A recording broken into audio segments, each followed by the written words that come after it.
Rose Garden. This is Rose with the Chandler's Rose, and I am going to be cutting more soap today.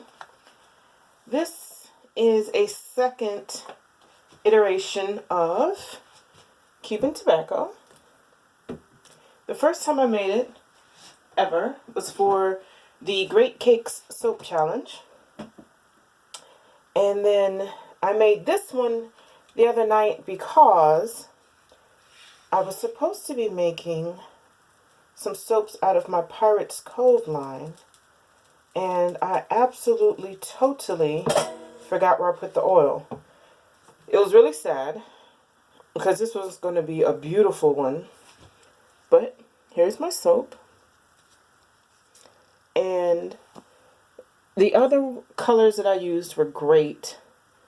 They were very vibrant, and these look kind of muddled right now on the camera, but they're actually supposed to be undersea with water kind of looking, Atlantic Ocean, maybe even a little Pacific Ocean.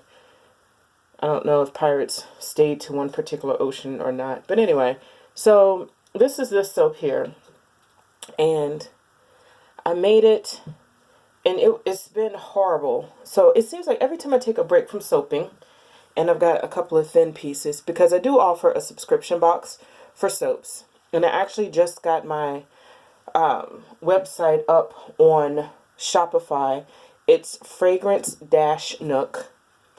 And you can actually purchase my original fragrance oils on that website. You can also purchase courses teaching you how to make your own fragrance. You can purchase soap subscription boxes for those who maybe just don't want to learn how to make their own oils.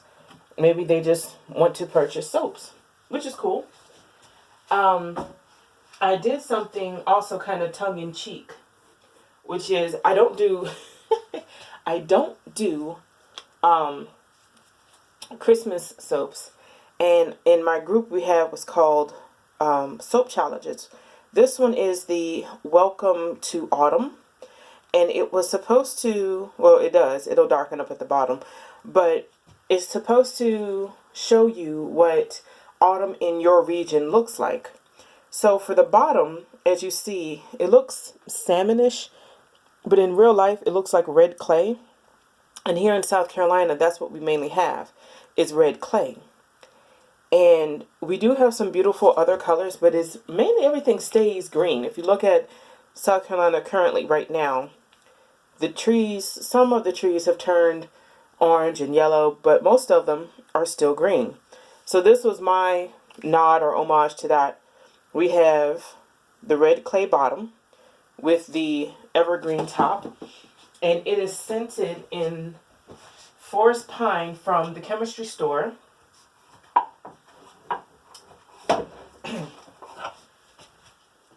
The top is scented in forest pine from the chemistry store.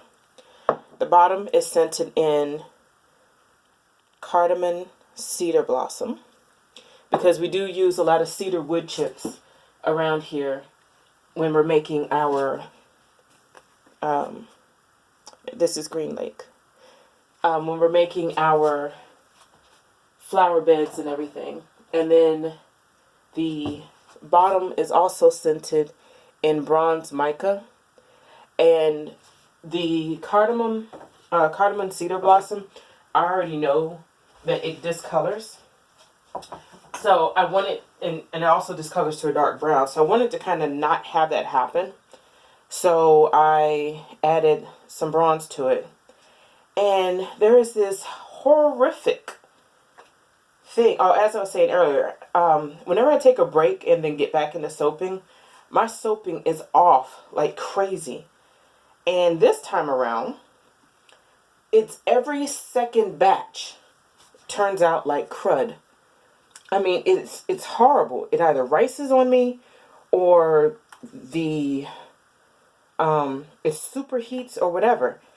And this one right here that I'm struggling to get out of the, there it is. Okay, so this is a very lovely beautiful fragrance that I came up for my Traveler's line called Giacomos Touch. And if you actually go back and look on my Blogspot blog, you'll see where I made it. And it's the same colors. It is absolutely the same colors. This blankety blank fragrance accelerated on me the other night so quickly.